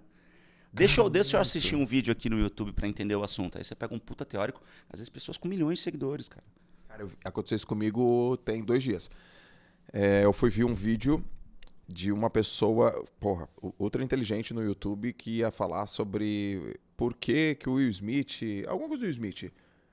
Cara, que vídeo complexo. Dá uma volta e não sei o quê, e blá, blá, blá. E eu não fui até o fim. Eu falei, cara, era um homem. Tá difícil de entender, cara. E olha, eu não sou nenhum bobo não, mas, vai logo, chega Agora, rápido. se você, que tem a expertise que você tem, que tem o currículo que você tem, não entendeu, você imagina a média brasileira, que infelizmente não é uma média em termos culturais muito alta, em termos de estudo muito alta. A média, né? Quando a gente vai pro Brasilzão mesmo. É para essa galera que eu quero comunicar, cara. É essa galera que eu quero educar. Essa é a minha função como comunicador. Na boa, você é brother, mas você não é o meu público. Não sou. Você não é. O meu público é o cara que não faz ideia daquele assunto. E é esse cara que eu quero atingir. Porque aí eu vou estar cumprindo uma outra coisa que eu acho que ficou muito banalizada hoje, que é o meu propósito como comunicador. Todo mundo fala em propósito hoje, né? Mas acho que muita gente usa isso de um jeito muito banal e de um jeito muito errado. Sim. Propósito é uma coisa muito séria, cara. Propósito tem que ser o teu norte, tem que ser a tua estrela guia. Sim. E, se eu sou comunicador, eu tenho que ter eficiência no que eu faço. E a eficiência não está em quem já sabe, a eficiência está em quem não sabe. Essa é a métrica. E é por isso que todo comunicador também é um educador e tem que entender isso, cara. Isso tem que estar na nossa veia, a gente tem que educar, essa é a nossa função. O nosso país tem situações merda como a gente vive, porque as pessoas não têm educação, porque as pessoas não entendem de política. Política é um negócio extremamente simples. Só que ninguém sabe explicar essa merda. Você entende? Sim. As pessoas não entendem de economia no Brasil. E sabe quem não entende de economia, João? É a dona de casa que é a melhor planejadora financeira do mundo, que faz milagre com salário mínimo. O que ela faz é orçamento, cara. Exatamente. O que ela faz é fluxo de caixa. O que ela faz é o que eu vi Paga as contas em dia, não atrasa, não é inadimplente. É o que eu vi minha mãe fazendo a vida inteira, cara. Se virando com um salário de fome, educando, sabe? Criando 2 filhos de uma loucura absurda. Sim. Porra, minha mãe manja de economia, não sou eu.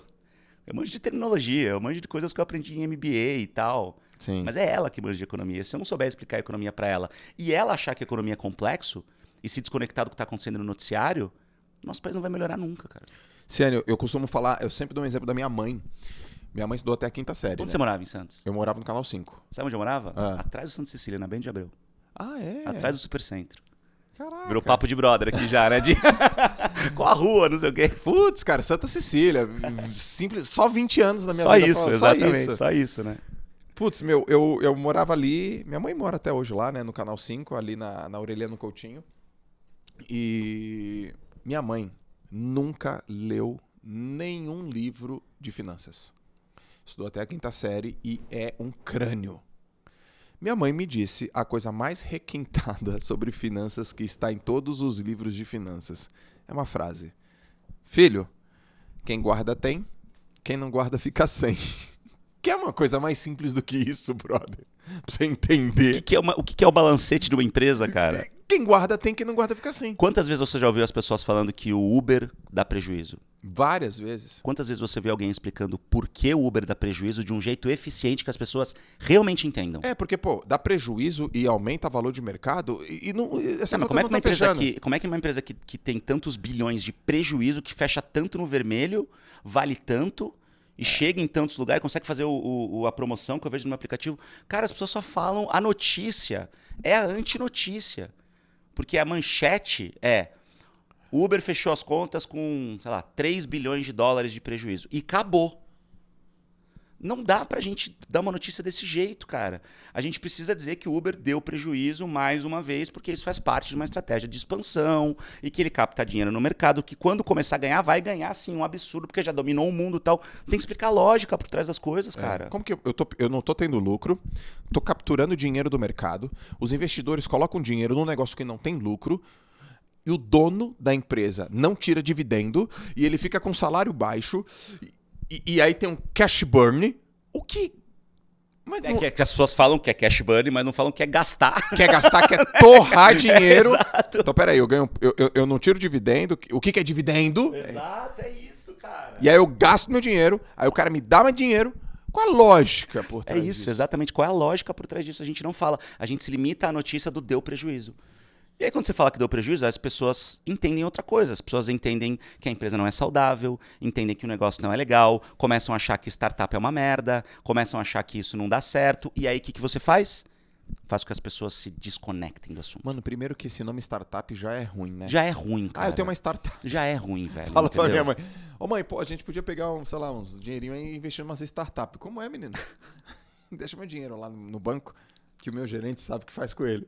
Cara, o negócio que eu fiz uma vez com o Naka, eu e o Naka, a gente ficou muito próximo, e o business, o embrião do business, ele nasceu no Live, que era o jornal que a gente apresentava, e o Naka era analista, e eu e a Mara, a gente sempre conversava com ele, tentava sempre traduzir muito os assuntos e tal. Ali eu falei, puta, eu preciso colar nesse cara. Eu preciso colar nesse cara, porque ele é um gênio em economia, ele fala do jeito que eu falo, eu gosto de economia, gosto de explicar, eu preciso colar nesse cara. E aí nasceu o business, foi assim. E eu lembro até hoje, cara, a gente tava falando sobre fundos imobiliários. Os fundos tinham subido na pandemia, tinham caído na pandemia, porque vacância de escritórios, todo mundo foi para home office, tinham muitos fundos imobiliários que eram lastreados em prédios comerciais e tal. E, putz, o investimento em fundo imobiliário estava muito ruim. Eu falei, cara, antes de falar disso, a gente vai explicar o que é fundo imobiliário. Eu virei pro meu estagiário e falei assim, cara, era o Rafão na época, eu falei, Rafão, tem uma missão pra você. Tipo, o jornal entrava no ar 11 horas da manhã, sei lá, cheguei 8 da manhã pra ele e falei assim, você vai me arrumar um tijolo. Ele olhou pra mim e falou, o quê? Eu falei, você vai arrumar um tijolo. Vai na Paulista, se ele ficar na Avenida Paulista aqui em São Paulo, né? Vai na Paulista, cara, acha uma obra aí, me traz um tijolo. E aí expliquei pra ele o conceito, né? Porque não faria o menor sentido o moleque achar que eu tava sacaneando ele, aquela coisa babaca, né? Que ainda existe de, vai zoar o estagiário, que é uma babaquice, né? Aí eu, não, deixa eu te explicar o que é pra você não achar que eu tô te sacaneando. Ah, puta! Aí ele comprou a ideia imediatamente, em 10 minutos ele me voltou com o tijolo na mão. Beleza. E eu não falei a ninguém, porque eu não falava pra ninguém algumas coisas que eu ia fazer, porque as pessoas tinham muito medo de sair da caixa. Muito medo. E eu comprava sempre o risco de errar. E errava muitas vezes, e tá tudo bem. Então isso aqui não funcionou, vamos fazer de outro jeito. O que eu fiz? Entrei no ar, escondi o tijolo, coloquei o tijolo embaixo da bancada e esperei o momento do Naka entrar. Quando o Naka entrou, e não falei nem pra ele. Ô Naka, mas vamos explicar o que é fundo imobiliário antes de falar disso? Vamos! E ele começou de um jeito extremamente didático no discurso que ele tem e consegue. Cara, o fundo imobiliário é como se você comprasse um pedacinho de um imóvel. Você compra ali um papel de uma empresa que tem, de repente, ali um prédio e essa empresa vai pegar esse teu dinheiro, vai investir e vai te remunerar por isso, porque é como se você tivesse emprestado dinheiro para a empresa. Eu falei, então eu estou comprando um pedacinho de um imóvel? É. Aí eu peguei embaixo da bancária e falei assim, então quando eu compro um fundo imobiliário, uma cota, é como se eu estivesse comprando um tijolo, coloquei em cima da bancada. Todo mundo começou a rachar o bico, foi super engraçado. Ele falou, puta, exatamente isso, você está comprando um tijolo, ou um milheiro de tijolo, ou você está comprando uma porta. E aí a gente começou a fazer essa comparação. Puta, animal. Choveu mensagem no meu direct. Caramba, agora eu entendi o que é fundo imobiliário. Agora eu entendi esse conceito, agora eu entendi por que valoriza, por que desvaloriza. Se a gente tivesse limitado os fundos imobiliários caíram, a gente ia ficar só no topo da pirâmide da economia. Então a gente democratizou a informação. Velho, que animal, cara. Ó, putz, meu. Esse foi um dos melhores podcasts, pra mim. Caraca, puta. Pra mim foi um dos melhores. Como eu fico feliz com isso, cara, verdade. foi uma aula aqui, ó. Foi uma aula. Cara, eu fico muito feliz porque você sabe, já te falei isso, e é verdade. Eu sou muito teu fã, mesmo. Primeiro porque a gente é santista, né? Santistas se juntam. Meu escritório é na praia, tô sempre na... Porque eu acho que você é um cara que fala sobre um assunto que é sim complexo, de um jeito bizarramente democrático, e você tem uma coisa que a maior parte das pessoas que estão nesse nosso mercado não tem, que é a humildade. De parar, olhar o entrevistador e falar, putz, isso é muito legal. Deixa eu aprender, deixa eu anotar porque isso aqui pode me ser útil. E eu acho que isso é muito foda, cara. É muito foda. Pra mim, cara, ouvir isso assim, eu tenho dois sentimentos. Eu fico, putz, muito feliz de ouvir. E, de alguma maneira, eu fico também meio estupefato, porque eu falo, pô, mas... Não é o básico? Não é o básico, velho? É isso. Cara, tu tá aqui falando um negócio, eu falo, poxa, é irado. Nossa, esse exemplo que ele deu aqui, do exemplo do cartório... Joel, as pessoas não são assim, cara. As pessoas querem provar que elas são muito inteligentes o tempo todo. Isso que você tá falando eu já sei. Eu não preciso aprender com você. Você entende? As pessoas são assim, cara. Então, quando a gente encontra uma pessoa que olha no olho como você tá olhando no meu e se vê interessada no que você tá falando, você tem que olhar essa pessoa de um jeito diferente. Porque você fala, puta, essa pessoa, ela tá querendo crescer. Essa pessoa tá realmente interessada em mudar. Porra, cara, eu falo... Daqui a pouco eu vou fazer uma live aqui no Instagram. Minha live vai ser muito melhor por tua causa. Pô, que legal. Muito, cara. Fico muito feliz. Muito melhor. Ficou muito feliz mesmo. Muito melhor porque ela vai ser ainda mais simples ainda. Mais simples. Aliás, eu tive uma ideia que eu vou fazer na live. Será que eu posso contar agora? Mas aí no podcast... Então eu posso contar? Então, olha a ideia que eu vou ter. Você tava falando sobre... Então eu vou contar o que eu vou falar na live hoje. Então, o que ele já falou, tá, gente? Porque quando vocês assistirem esse podcast, a live já tá lá disponível pra vocês. Se liga, então tá, se liga, vê se é da hora. Eu peguei teu exemplo do tijolo. Uhum. Tem uma pergunta que sempre aparece pra mim. Joel, por onde que eu começo? Por onde que eu começo, cara? Por onde que eu começo pra ter uma carreira legal? Por onde que eu começo que tal? E eu vou explicar de uma maneira simples. Vai ser assim, você vai começar eliminando tudo aquilo que te fragiliza. Só que vai ser mais simples ainda. Eu quero que você escolha uma mochila aqui. E dentro dessa mochila a gente vai catar vários papéis e lá a gente vai colocar assim, dívida, insegurança, tá ligado? Sobrepeso. E a gente vai tirando esses papéis da mochila. Gente, se você carregar uma mochila com peso... Você vai ter dor na coluna, Você vai ter dor na coluna. É simples assim. Você quer dar um pulo, a mochila tá cheia de peso. E aí eu vou Não é da hora isso? É isso, exatamente. Vamos fazer isso hoje. Arruma essa mochila, pega um papel. É isso, gente. Comunicar isso, caramba. Mas, ó, eu aprendi essa contigo, cara. Muito bom, cara. Muito Porque bom mesmo. a gente cria um elemento, a gente cria uma mochila, a gente cria deixa um enredo. visual. Você deixa visual. A gente trabalha com audiovisual. Não é só áudio. Não é só visual. A gente trabalha com audiovisual. A gente tem o privilégio de trabalhar com a mídia que é a mais completa de todas, cara. Por que a gente não usa todos os recursos que a gente tem à nossa disposição? Olha que parada louca. Eu ouço audiovisual há 30 anos. Audiovisual. Mas eu nunca ouvi áudio, visual. É isso. São as duas coisas. A gente não pode só falar. A gente tem que falar e mostrar. É simples assim. Eu tô curtindo. Mano, cara, você... Porra, cara, você tá louco. Você é bom pra cacete, cara. Eu já falei pra você, eu tenho autoestima baixa, cara. Não acha? Cara, isso é bom, mano.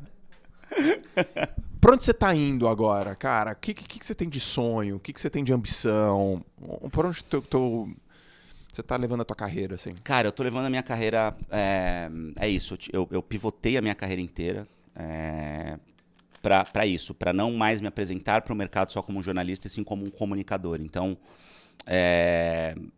eu tenho hoje como um propósito muito forte educar pessoas, né, para uma comunicação mais eficiente. Então, na nossa empresa, na Albuquerque, a gente tem uma produtora de conteúdo já muito consolidada, com clientes grandes, a gente atende XP, a gente atende Seed, empresas do setor energético, a gente tem clientes muito legais. E eu sempre quis muito que a Albu tivesse um braço, além de tecnologia, com trabalho de Big Data, coisas do tipo que eu te mostrei um pouco antes, que a Albu tivesse um braço de educação. Boa. Então, é começar simples, começar pequenininho. Então, a gente vai começar com cursos meus e da Mari. E a Mari, de novo, é um gênio também nisso, nessa arte. Então, a gente está mudando agora para um escritório que vai ter um estúdio bem legal, vai ter uma sala de podcast legal. Aliás, chumbo trocado não dói, você vai ter que vir no meu podcast também, por favor. Um prazer. Aí a coisa muda de figura. Um prazer. E a gente começar a fazer esses cursos básicos, simples, para explicar para as pessoas que comunicação precisa ser alguma coisa simples para ser eficiente. Eu acho que esse é um pouco do nosso propósito. Não só ganhar grana, não só chegar em lugares legais, não só fazer campanhas, propagandas e coisas do tipo. E sim democratizar o acesso à comunicação, que é uma coisa que é básico, né? É o que você estava falando. Mas isso não é básico? Sim, é básico, mas ninguém faz.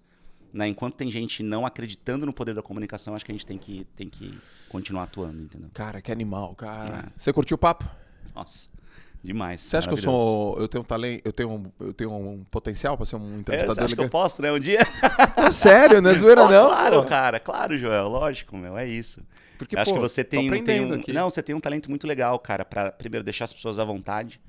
Acho que isso é fundamental. Isso é uma coisa é uma técnica que eu uso muito também. Deixar à vontade. Deixar à vontade. Acho que isso é fundamental. E é um retorno normalmente que eu sempre tenho assim dos entrevistados. Pô, você deixa a gente se à vontade.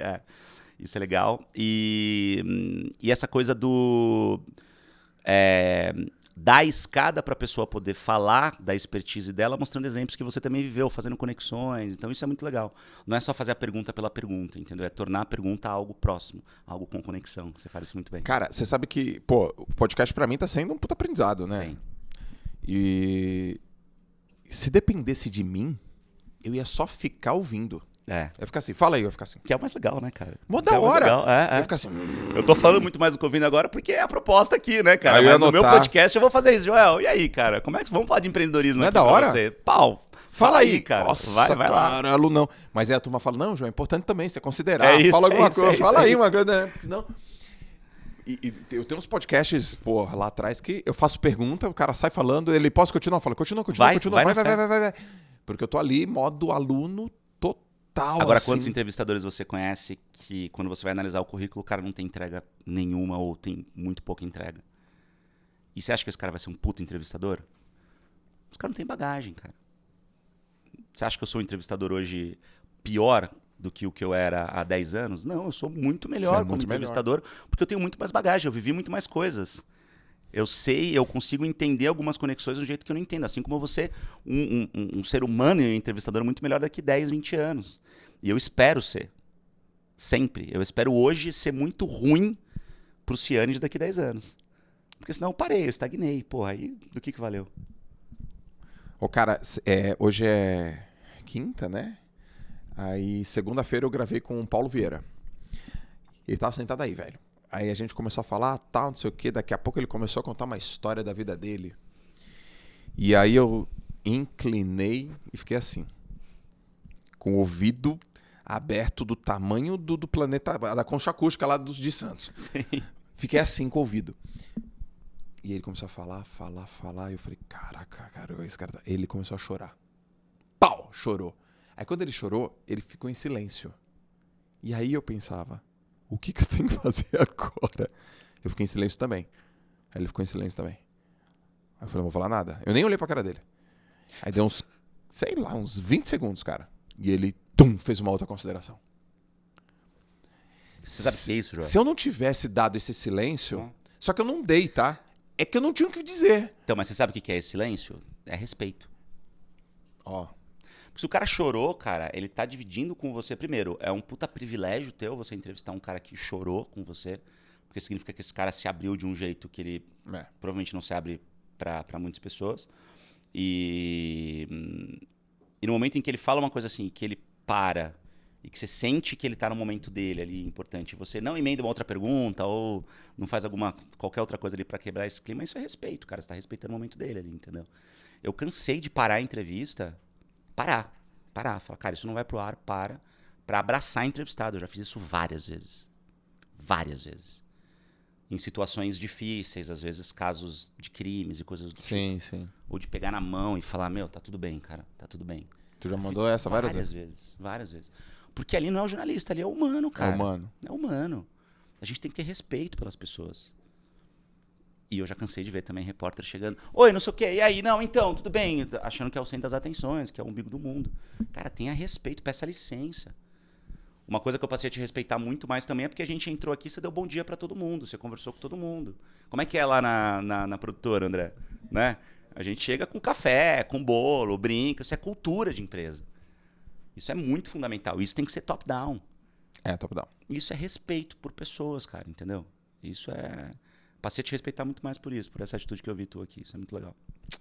Meu irmão, você curtiu o papo? Porra, demais, cara, muito mesmo. Cara, eu muito estou mesmo. me convidando para ir pro seu podcast, tá? Não, você, então, pelo amor de Deus, meu podcast então é seu. Você, por favor, você me convide publicamente. Eu sempre faço uma última pergunta, que é uma pergunta assim, porra, pra mim, um puta aprendizado, mas antes, onde que a galera te encontra nas mídias sociais? @Felipe.Ciani no Instagram, Felipe com PH, Ciani, S-I-A-N-I. E no YouTube, Felipe Ciani, normal. Tem muito conteúdo lá mais educacional, então eu falo sobre vários conceitos em vídeos mais curtos, falo sobre infoentretenimento, que é uma bandeira que eu levanto muito. Perfeito. Que a gente não precisa ser chato para informar, mas a gente precisa ser agradável informando, então é a mistura das duas coisas. E falo sobre, enfim, conceitos que eu acredito, coisas legais. E agora esse canal vai virar um videocast mesmo, porque eu quero começar a entrevistar gente boa, levar para dentro da Albu, trocar conhecimento, gerar negócios e fazer coisas cada vez mais relevantes. E basicamente Felipe Ciani em todas as redes. Se não for Felipe Ciani tudo junto, é Felipe.Ciani sempre. Top. Meu irmão, a última pergunta que eu faço aqui é uma pergunta filosófica, tá? Você sabe que eu pensei nessa pergunta, tá? Tu já sabe qual é, eu né? Já sei qual é, já sei. Eu tive que pensar um pouco, né? Mas aí tem um negócio nessa cadeira que se chama cadeira da amnésia. Dá branco, né? Dá branco na hora. Então tá. A pergunta é a seguinte, cara. Se você pudesse dar uma mensagem para todas as pessoas no planeta Terra, e essa mensagem vai chegar. Vai chegar no veículo...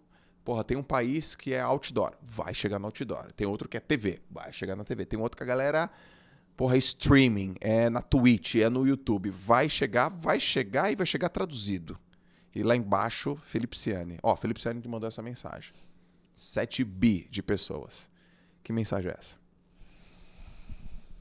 Cara, é sério, eu sei que você sempre fala isso no fim dos podcasts, já ouvi praticamente todos os episódios. Pensei muito. Não cheguei a uma conclusão única. É difícil. Mas eu acho que depois... E deixei o nosso papo fluir para chegar nessa resposta. E eu acho que nesse momento... Não é o que eu tinha imaginado antes, tá? Eu mudei. Nesse momento, eu acho que a mensagem que se eu pudesse fazer com que chegasse para todo mundo é... Sucesso é ter a mente em paz. Ponto. Não tem a ver com comunicação, não tem a ver com... Isso é boa, mano. Eu acho que tem muito a ver com isso. De novo, eu toco no ponto da saúde mental, cara. Eu acho que isso é sucesso. Sucesso não é número de seguidores, sucesso não é dinheiro, sucesso é ter a mente em paz. Porque se você tem a mente em paz, significa que todo o resto está em ordem. E isso é sucesso, cara. É isso. Cara, isso dá frase, hein? Meu irmão, obrigado, cara. Eu que agradeço. Adorei, aprendi muito. Foi demais, um dos melhores podcasts que eu já gravei. Que legal, cara. Galera, esse foi o JJ Podcast. Eu quero que no final vocês coloquem o vídeo fazendo o negócio da mochila. Quero ver. Quero ver mesmo. Solta aqui também. Valeu, Ciani. Obrigado, meu irmão. Show. Valeu, galera. A gente se vê no próximo JJ Podcast. Abraço.